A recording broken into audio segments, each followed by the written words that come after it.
and pretty much colorless. But so did we. Somewhere along the way, we collectively lost a bit of spark. And if you're honest with yourself, you probably feel it too. Every new year rolls around, and we always hear the same thing. Next year will be my year for real. Except it wasn't. Not in 2023, not in 2024, and it won't be in 2025 either. Unless you force it to be. So spare me a bit of your time, and I'll force you to lock in for 2025. But just a quick disclaimer, I'm not here to motivate you.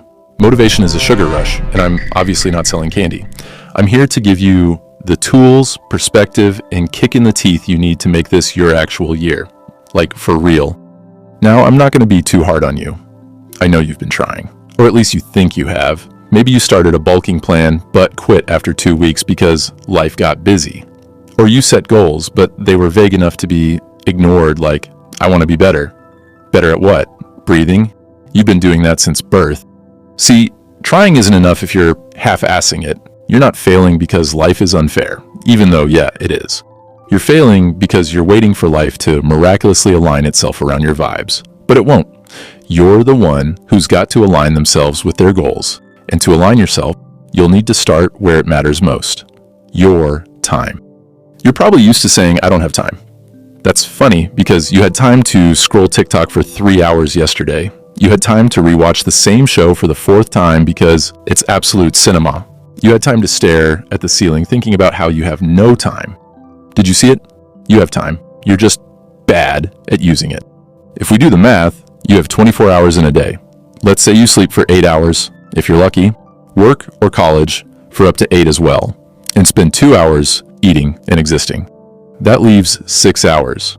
Now ask yourself, what am I doing with them? If you can't answer that without stuttering, you've found your problem. Look, we live in an era where you can learn literally anything for free or close to it. Feel like starting a business? There are tutorials, templates, and even AI tools that'll practically walk you through the process. Getting fit or shredded? There are apps, YouTube channels, and communities that'll keep you accountable. Learning a new skill? Platforms like Coursera, Skillshare, or even TikTok, if you're following the right creators, have you covered. So why are you using your phone to scroll aimlessly instead of using it to level up or clicking that subscribe button below this video? Technology isn't the enemy here. You are. Your phone is a tool, but if you treat it like a toy, it'll treat you like a joke. But even then, tools are just tools. They're still pretty useless without a plan. Which brings us to my next point, systems. Saying, I want to save money is cute, but what's your plan? Are you tracking expenses? Automating savings? Or are you just hoping your bank account will surprise you like a physics exam on Monday? The same goes for fitness, learning, relationships, everything. Goals are basically useless without systems. Systems are what make you show up on the days you don't feel like it. They're the boring routines that actually get results. They're the meal preps, the study schedules, the workout plans. They're what separate the people who achieve from the people who talk about achieving. And while we're at it, let's quickly address the ugly grind and why you should embrace it. Most of what will make you successful is not exciting. It's boring. It's repetitive. It's waking up early to work out when you'd rather sleep. It's saying no to plans so you can study. It's putting in effort when no one's clapping for you. The grind isn't supposed to feel good. It's supposed to feel necessary. And the sooner you stop expecting every step to be fun, the sooner you'll start seeing results.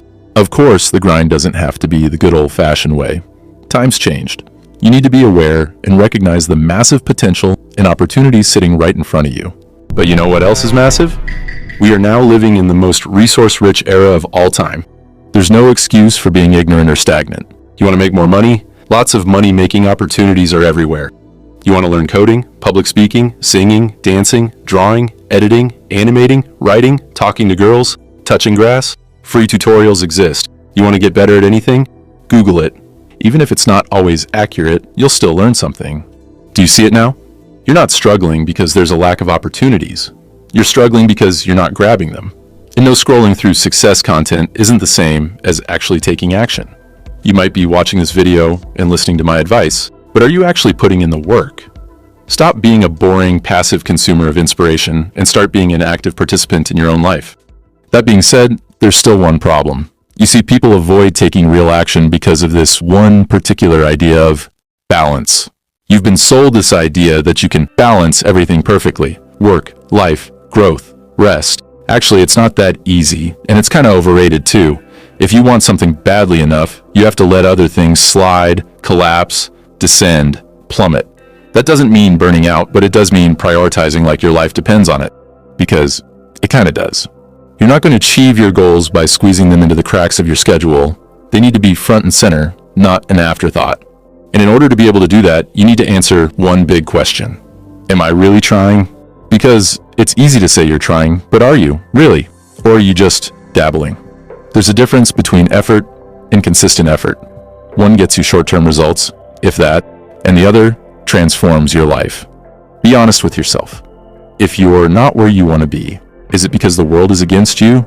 Or is it because you are not fully in that mentality? Are you because you're the lamest? Or are you the lamest because you're you? You can't half commit and then expect full results. I'm not saying this is someone perfect because I'm not, but I can confidently say I'm the best version of myself that I've ever been. And a big part of that is because I stopped waiting for life to hand me success and started forcing it.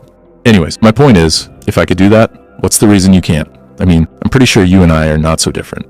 Look, this is just a wake-up call, a reminder. I'm not going to end this by saying something cheesy like, you've got this. You might not have this. That's up to you. But what I can say is that if you decide to lock in, like really lock in, 2025 can be the year you stop saying, next year will be my year for real, and start saying, this year is mine. The world isn't going to fix itself for you. It's gray and colorless, and that sucks. But you're smart, you're strong, you're adaptable, and most of all, you're a cutie pie. You can fix yourself, and maybe that'll bring a little color back into everything else too. So, are you in, or are we having the same conversation next